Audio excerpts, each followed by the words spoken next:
Hello everyone, मेरा नाम है विकास और आप देख रहे हैं लेट्स टॉक अबाउट।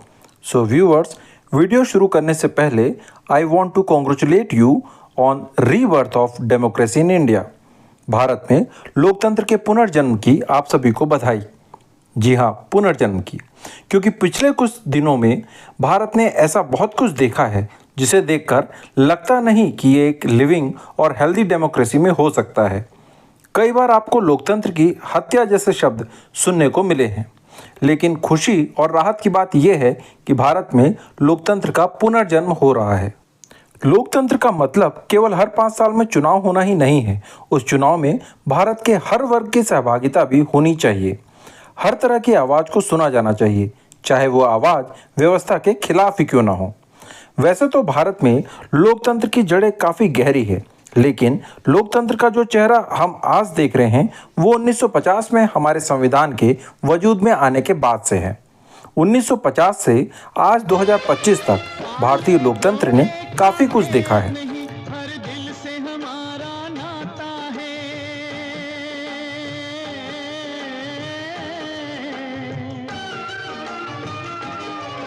कुछ और न आता हो हमको, हमें प्यार निभाना आता है।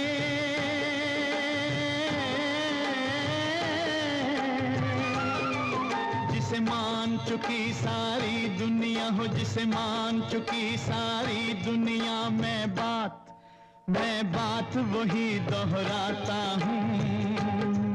भारत का रहने वाला हूँ, भारत की बात सुनाता हूँ। है प्रीत जहाँ की रीत सदा,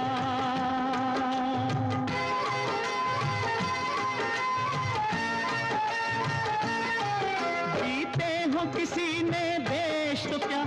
इसी लोकतंत्र की खूबसूरती रही है कि पूर्ण बहुमत होने के बावजूद जवाहरलाल नेहरू ने अपने मंत्रिमंडल में अपने वैचारिक विरोधी डॉक्टर अंबेडकर और श्यामा प्रसाद मुखर्जी को शामिल किया।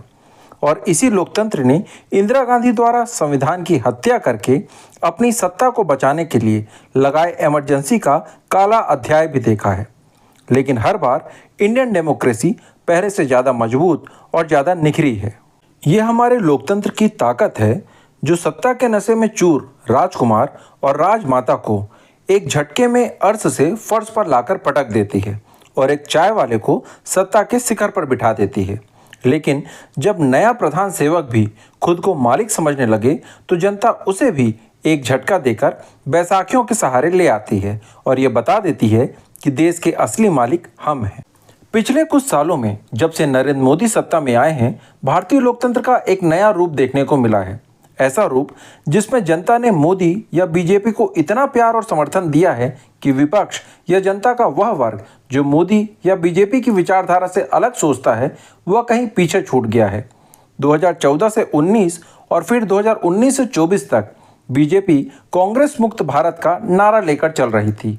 जीत के घोड़े पर सवार नरेंद्र मोदी एक के बाद एक चुनाव जीत रहे थे और विपक्ष केवल हार के नए नए बहाने खोज रहा था। सच कहूं तो ऐसा लग ही नहीं रहा था कि मुख्य विपक्षी दल कांग्रेस जीतना चाहती है। इनके बड़े नेता अपनी इनएक्टिवनेस के कारण पार्ट टाइम पॉलिटिशियन बनकर रह गए थे। राहुल गांधी हर इंपॉर्टेंट पार्लियामेंट सेशन से पहले छुट्टी मनाने विदेश चले जाते थे और अगर देश में रहते भी तो संसद और सड़क तक उनकी सक्रियता कम ही दिखाई देती। इसके बाद बची कुची कसर इनके बयान और जनता से जुड़े मुद्दों के बजाय बेकार के मुद्दे उठाने में पूरी हो जाती। ये एक ऐसा समय रहा जब भारत में लोकतंत्र होते हुए भी भारत एक इलेक्टेड ऑटोक्रेसी बन गया था।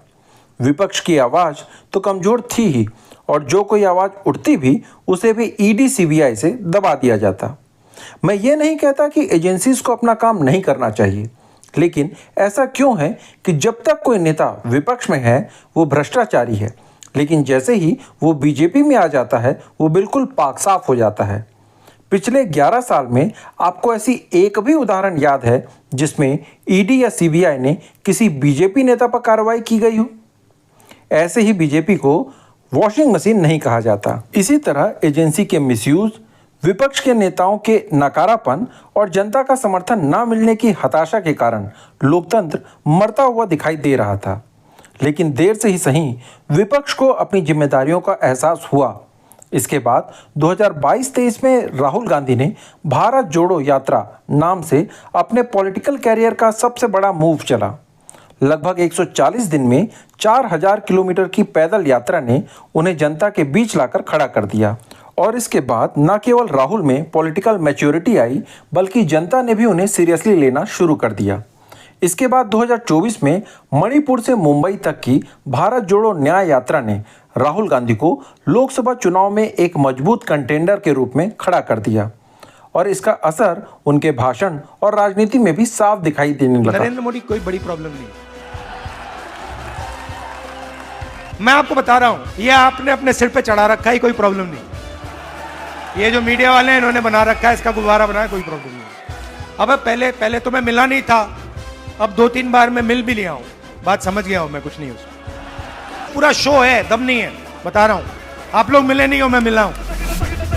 राहुल और कांग्रेस ने कमजोर और बिखरे हुए ओपोजिशन को एक साथ लाकर खड़ा कर दिया और इंडिया नाम से एक नया फ्रंट बनाया, जिसने 2024 के लोकसभा चुनाव में जहां बीजेपी 400 पार की बात कर रही थी, उसे न केवल कड़ी टक्कर दी, बल्कि बीजेपी को 240 पर रोककर मोदी को पहली बार नायडू और नीतीश कुमार की बैसाखियों पर लाकर खड़ा कर दिया। भले ही 2024 के चुनाव में राहुल गांधी मोदी को पीएम बनने से नहीं रोक सके, लेकिन उन्होंने बीजेपी और देश की जनता को यह बता दिया कि विपक्ष अभी जिंदा है। 2024 के इस प्रदर्शन के बाद राहुल सहित पूरे विपक्ष का मनोबल भी बढ़ा है। जो राहुल 2004 से 14 के बीच अपनी ही पार्टी की सरकार में कोई भी पद लेने से बचते रहे, वो आज 2024 में LOP लीडर ऑफ ऑपोजिशन है। संसद से लेकर सड़क तक उनके तेवर बड़े बड़ों को पानी पिला दे रहे हैं। एक ऐसा नेता जिसे मीडिया ने पप्पू घोषित कर दिया था, उसने आज ये साबित कर दिया है कि जनता से जुड़ाव किसी भी मीडिया के प्रोपेगेंडा पर भारी है। राहुल की आइकॉनिक व्हाइट टी शर्ट लाखों के सूट पर भारी लग रही है। आप चाहे राहुल के समर्थक हों या विरोधी, लेकिन आप आज उन्हें इग्नोर तो नहीं कर सकते। उनका आत्मविश्वास अभी इतना ऊंचा है कि वो बीजेपी के साथ साथ चुनाव आयोग से भी टकराने लगे हैं।